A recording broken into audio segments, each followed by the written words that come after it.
খলনায়ক থেকে নায়ক বনে গেলেন মোহাম্মদ সিরাজ। পেস আগুনে ইংল্যান্ডকে ছারখার করে ওভালে অবিশ্বাস্য জয় গিলদের। সিরিজ ড্র করে দেশে ফিরেছে নতুন ভারত। ওভালের শেষ দিনে পরতে পরতে ছিল নাটক। টেস্ট ক্রিকেটকে জিতিয়ে জিতল টিম ইন্ডিয়া। পঞ্চম দিনের ওভালে কি কোনো নাটক অবশিষ্ট থাকবে? দিন শুরুর আগে ভারতের দরকার ছিল 4 উইকেট, ইংল্যান্ডের মাত্র 35 রান। শেষ দিনে কি নাটক থাকবে? বল হাতে ম্যাজিক করতে পারবেন ভারতীয় পেসাররা, নাকি ইংরেজ ব্যাটাররা ওভাল টেস্ট ম্যাচ ছিনিয়ে নেবেন?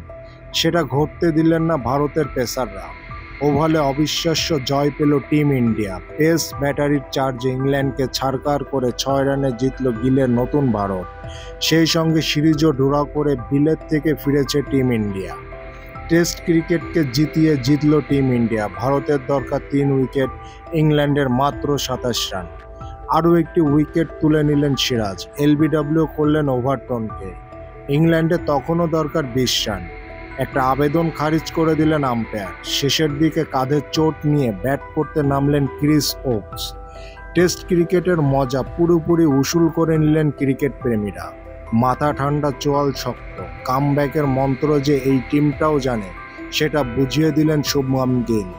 রোহিত বিরাটের জামানা যে অতীত, সেটাও বুঝিয়ে দিয়েছে এই নতুন ভারত।